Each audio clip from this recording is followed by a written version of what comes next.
Good morning, everyone. Today I'm going to go through lesson number 3 in our new course that we're going to be doing. So we're doing lesson number 3, drawing in Game Lab. I'm going to go to bubble number 1. I am going to start it over. So I'm going to go to my version history, start over.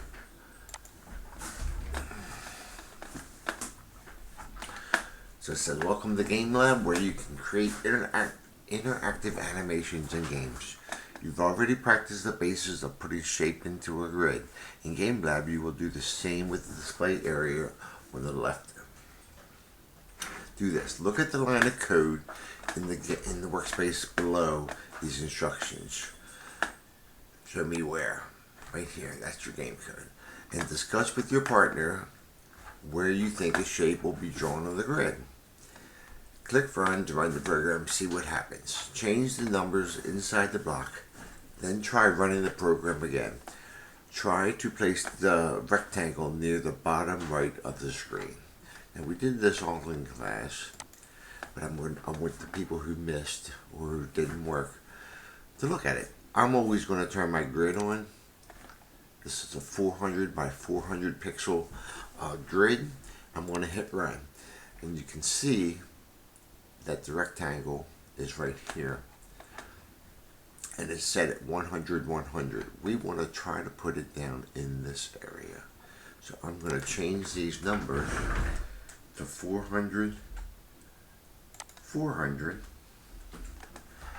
Hit reset and run, and we apparently have gone too far. So we're going to change it to 350. 350.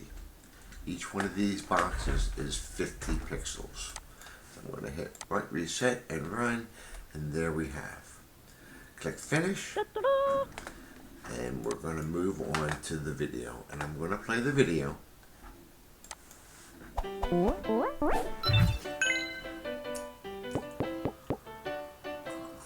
I'm Amara. I'm a student at Dartmouth College, and I love to code and dance. People always thought I was good with technical stuff with computers and phones, and then I did Girls Who Code. And yeah, seeing other girls interested and realizing that it was more accessible than I think I thought was a good gateway into computer science. Welcome to Game Lab. Game Lab is a tool that lets you draw pictures, design animations, and build your own games with code. To create these animations and games, you'll be learning and using the programming language JavaScript. GameLab is designed with the beginning programmer in mind, but it also includes many powerful features to help you bring your creations to life. Let's get started. In GameLab, you can add lines of code to your program by dragging blocks out from the toolbox and snapping them together. Then click the Run button to see the result. The output of the program will show up on the left in the display area. If you prefer, you can also type the commands yourself. Either way you write your code, you can always flip between block mode and text mode. In fact, you can work in text mode and drag blocks out to insert the text. If you make an error, you can use the blocks as a way to check if it's the right command. If you want to get rid of a line of code, just drag the block off the screen. You can also delete it from the text. To start out, you'll be drawing with simple shapes like rectangles and ellipses. That's a fancy name for an oval. To change where shapes show up on the screen, you can change the numbers given to each command. The first 2 numbers set the position of the shape. The last 2 numbers change the size. Let's check out an example where we want to move our rectangle down the screen and then make it wider. In GameLab, the X and Y position starts at the top left corner. If we want to move the rectangle down the screen, we actually need to increase the Y value. To make the rectangle wider, we'll also need to increase its width. Learning how to use new commands doesn't have to be trial and error. If you hover over any of the blocks, you can read more about how to use it and see detailed examples of each command. I don't know what I want to do after college, but I know that computer science will give me a lot of opportunities to work in many different industries, which is why I like it so much. Okay, that gave me some important information. I'm going to click on continue. I'm going to start over because I did this all yesterday in class. A big part of using Game Lab is understanding position. Remember, you can always turn on the grid or hover with the mouse to help find the X and Y position you want. Place these two rectangles in the corners of the screen, just like the picture. So they're showing you a picture over here. This is our intention. So I'm going to show grid, and I'm going to hit run. So we are going to have to move this one up to 0 and 0. It should put us right here. I'm going to hit reset, run, and there we are. Now we have to add another one. And from our previous puzzle, we already know that this should be 350, 350.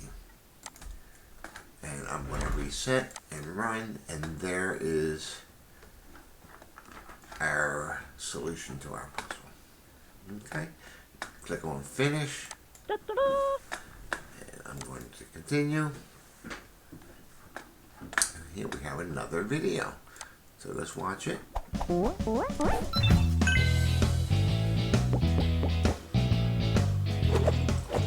So far, you've only been drawing gray colored shapes. Let's throw some color into these shapes to make them more interesting. Every shape has two elements that can be colored, a stroke and a fill. The stroke is the border of the shape. The fill is the color inside the shape. At any point, you can change the color used to draw the stroke or fill of the shape. For example, here we'll change the fill to be the color green before drawing a rectangle. If you draw more rectangles after setting the fill color, they'll also be green. Until you change the fill color, Game Lab will continue to draw shapes in the color that you set. The same applies for the stroke of your shapes. If you don't want your shapes to have a stroke or a fill, you can use the no stroke or no fill commands to make it so. The order of commands matters a lot in Game Lab. You need to change the color of your stroke or fill before you draw the shape. If you were drawing or painting in real life, this would be like dipping your paintbrush into your palette before drawing on the canvas. There's lots of other commands you can use to create interesting and complex drawings. As you get more familiar with all the drawing tools available in Game Lab, you'll get better at bringing your ideas to life. Happy drawing! Make sure you click continue. We want to get all these bubbles up here green. Okay, so you can also make your rectangles different color with fill. It will set the color for every shape that comes after it in the code. Look at the code that sets the color. Show me where. So that's where it's at. Fill. Change the color from blue to yellow.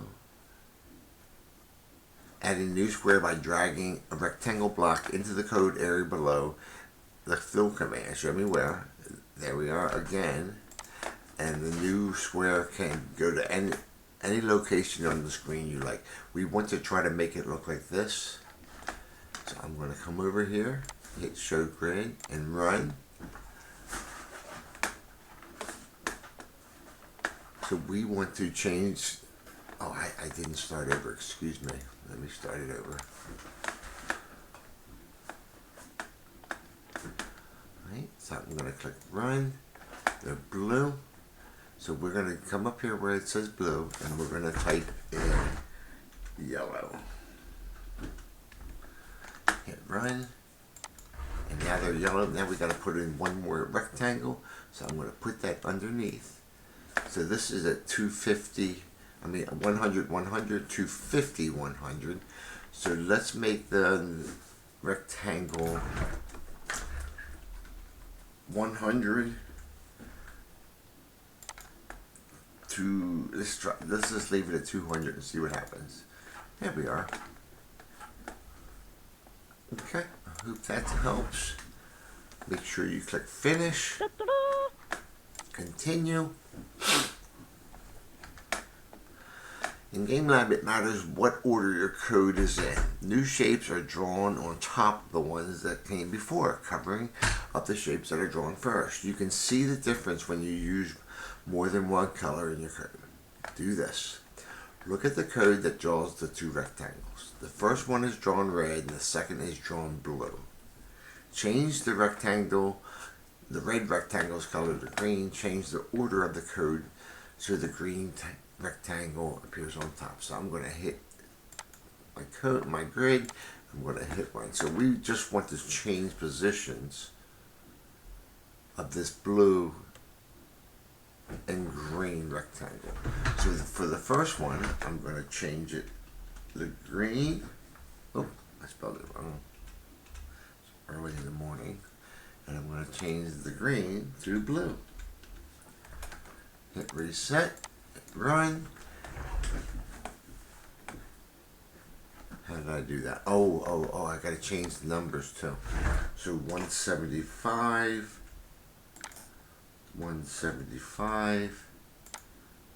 200, 200. So I just transposed the numbers, changed the numbers. Reset.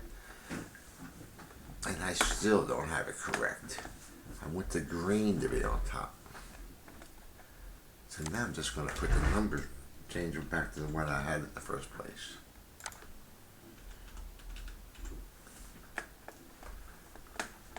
Okay. What am I doing wrong here? So we got the blue, but we want the green to be on top.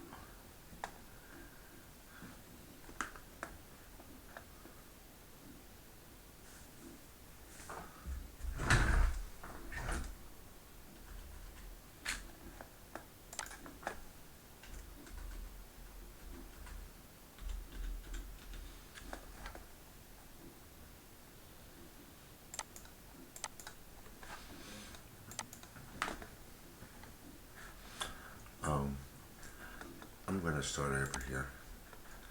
Sometimes this is the best way of doing it. Just start yourself over rather than confuse the mind. Alright, run, show grid. So we want that red. Well, actually, we're going to change the red to green. And we're going to change the position. So what I'm going to do, I'm going to pull this out,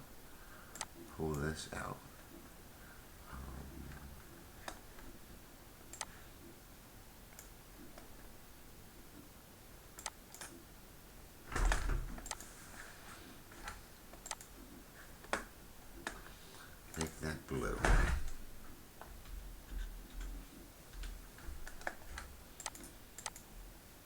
Okay.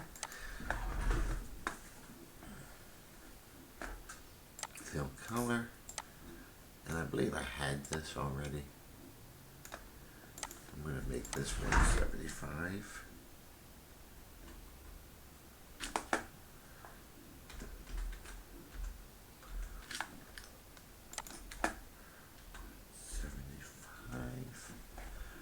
Reset, run. Oops.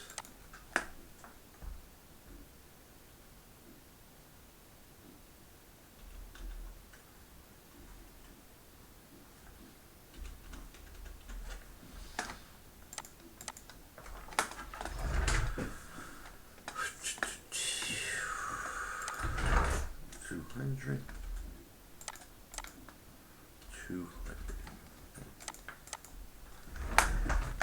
Okay, so what I did, I probably did it the wrong way, but I had the blue on line number 1, fill blue, and then rectangle 200, 200, and then I put fill green and rectangle 175, 175, and that would do it. See how it models this over here? Moving on, continue. Now we want to put the ellipsis, and let me start over. And like they said in the video, ellipsis is just a fancy word for oval. So I'm going to click see where I'm at, is you can use the ellipsis to make a circle. Look at the code that makes the ellipsis. Added new ellipses of a different color. So we are going to put in fill, reset, put in a fill, and let's put it black. Adding new ellipses of a different color. So I'm going to put one of these in, and it already populated with 200, 200. I guess it's going to try to match that. I'm going to show my grid, hit run, and there we are. Finish. Continue. Okay, I wanted you to do one of these. So what I'm going to do, I'm going to do number C. You can choose whichever one you want to try. I'll show my grid, hit run. So I'm going to have to start over.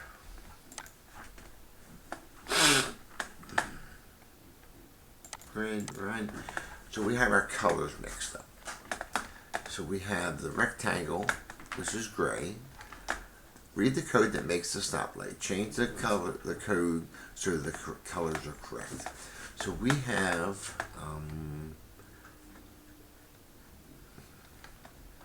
it looks like I need to. So rectangle, we're gonna leave that gray. It looks like it.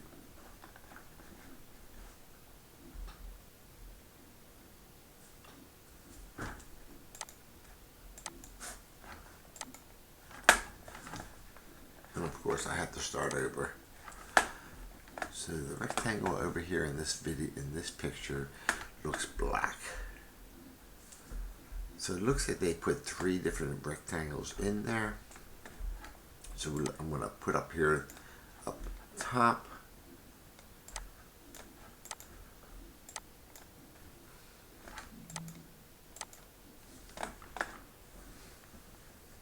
Okay. So the top one should be red, right? I went down to the fill ellipsis. Red. The second one should be yellow. Reset and run. And the bottom one should be green. Oops, I can probably just move this right up here. Fill. One too many.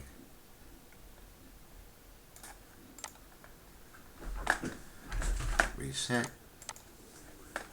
Red, yellow, green. Okay. The only thing I don't understand is the rectangles here.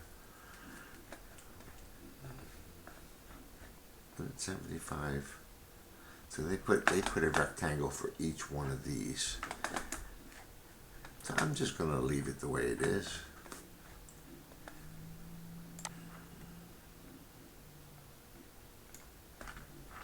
Okay. Second thought, I will change it to black.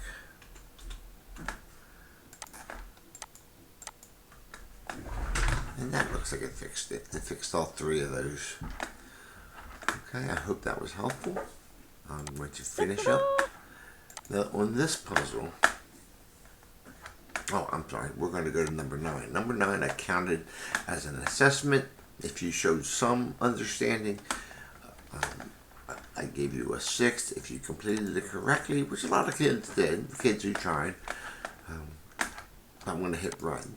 And if you notice, the rectangle is behind, so we need to move that to being last. So, what I'm going to do, I'm just going to put a rectangle down the bottom, and I'm going to delete this one. Okay. Oh.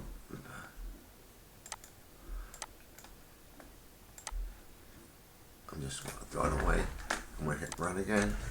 And now you can see, what I do, I changed it to orange to gray.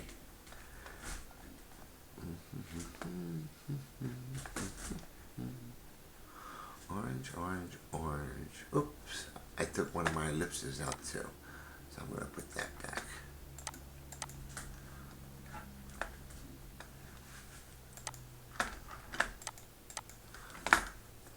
200, 150, 150, 200, 200. Gotta change one of these.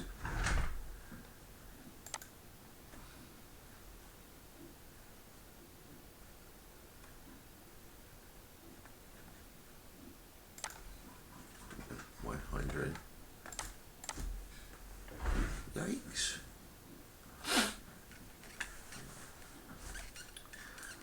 Oh, I see. I see. So this ellipsis I'm going to throw away. Reset and run. And that 100, 200 should be 150. 150. There we go. Now we want to move this purple square up into the center so it matches over here. So I'm just going to play around with some numbers. 175, 175, and hit reset and run. So I moved it up a little bit. So let me move it to 150, 150, reset and run. And there we go. There is the solution to the assessment. If you notice, it says assessment. The last group of puzzles, they are there for you to practice with if you want to. I am not going to require you to finish that, but I am requiring you to do these 8 levels, including the videos and the assessment. I hope this is helpful. I'll have this up by later in the day. Thank you.